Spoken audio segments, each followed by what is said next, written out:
Accompagné de Ray Lalonde. Ray, évidemment, c'est le sujet du jour, c'est la nouvelle de ce contrat. On parle beaucoup souvent de business du sport avec toi. Bien, le contrat de Lane Hutson, 8 ans, un autre jeune joueur qui décide rapidement en jeune carrière de signer un contrat à long terme. On en a vu d'autres dans la Ligue nationale de hockey. C'est une tendance, présentement, des jeunes joueurs à signer de longs contrats avec leur organisation. Oui, je pense que c'est le reflet d'une économie qui va très bien dans le hockey.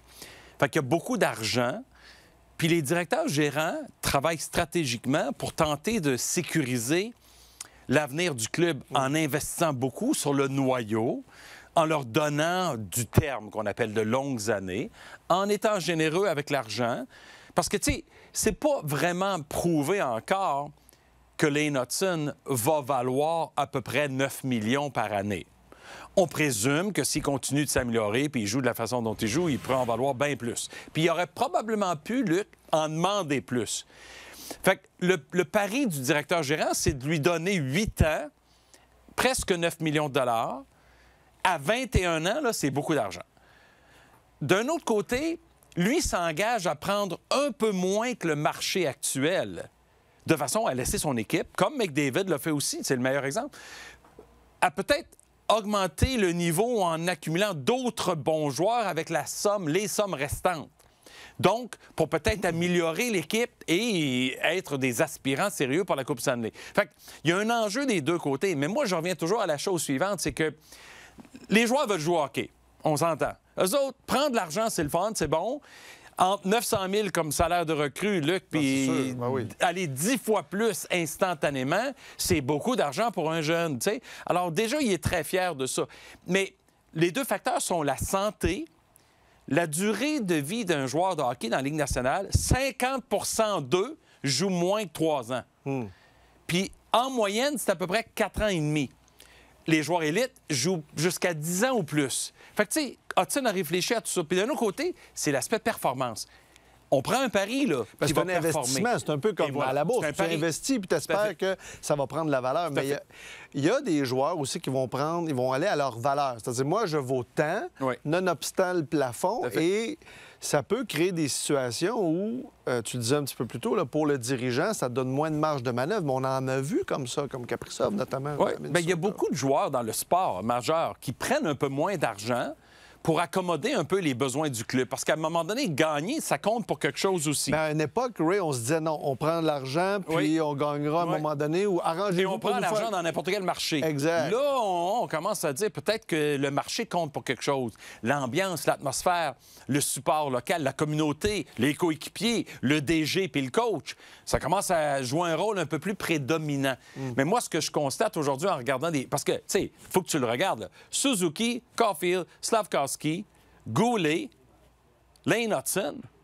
Tu peux rajouter à ça le fait qu'ils ont Noah Dobson, qui gagne beaucoup d'argent. C'est des jeunes qui ont beaucoup de talent et de potentiel. En anglais, si vous me permettez l'expression, on appelle ça du upside. C'est-à-dire ça ne peut que s'améliorer. D'un autre côté, le plafond va continuer d'augmenter, fait qu'il y a encore un peu d'argent de libre. Ça laisse les directeurs gérants naviguer un peu.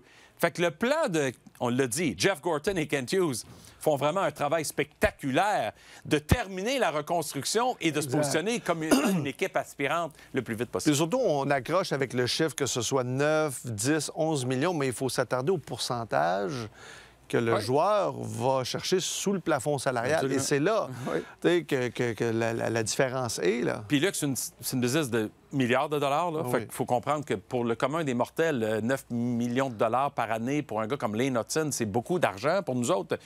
Mais à la fin, là, il vend des billets, Lane Hutson. Il attire des foules. Exact. Les billets coûtent 200$ en moyenne au Centre Bell. C'est une business. Le club, selon les études de la semaine passée, ont révélé que ça valait plus de 4 milliards de dollars canadiens. Bien là, c'est sûr que les joueurs doivent en récolter de cet argent. Il y a plus d'argent disponible. Bien oui, il faut les payer, c'est bien entendu. On ne peut pas le comparer à une autre industrie, là, à part, je l'ai dit, la technologie qui accélère si vite.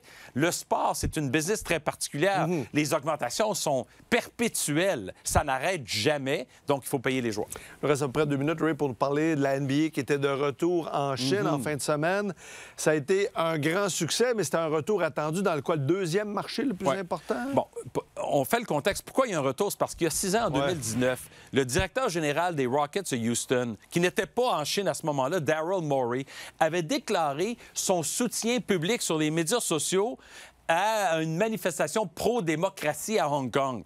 Évidemment, le gouvernement chinois s'est tourné contre la NBA. Il ne faut pas faire de la géopolitique dans le sport, mais ça arrive quand même naturellement. Adam Silver s'est excusé, mais il n'a pas pénalisé Daryl Morey. Mais finalement, ce qui est arrivé, Luc, pendant les 6 prochaines années, de 2019 à 2025, la NBA a perdu ses droits commerciaux en Chine. Les matchs à la télé ont été réduits de beaucoup. Les magasins de sport, de produits dérivés de la NBA ont été fermés. Les commanditaires chinois pour le produit NBA en Chine ont disparu. Là, on fait un retour, on s'en va à Macao, à un casino de Sands, propriété de Sands Las Vegas, propriété des Mavericks de Dallas.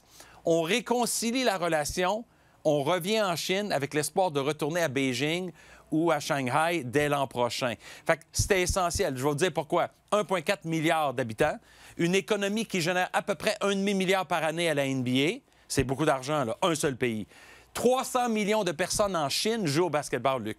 C'est littéralement le pays le plus passionné par la NBA, à part les États-Unis.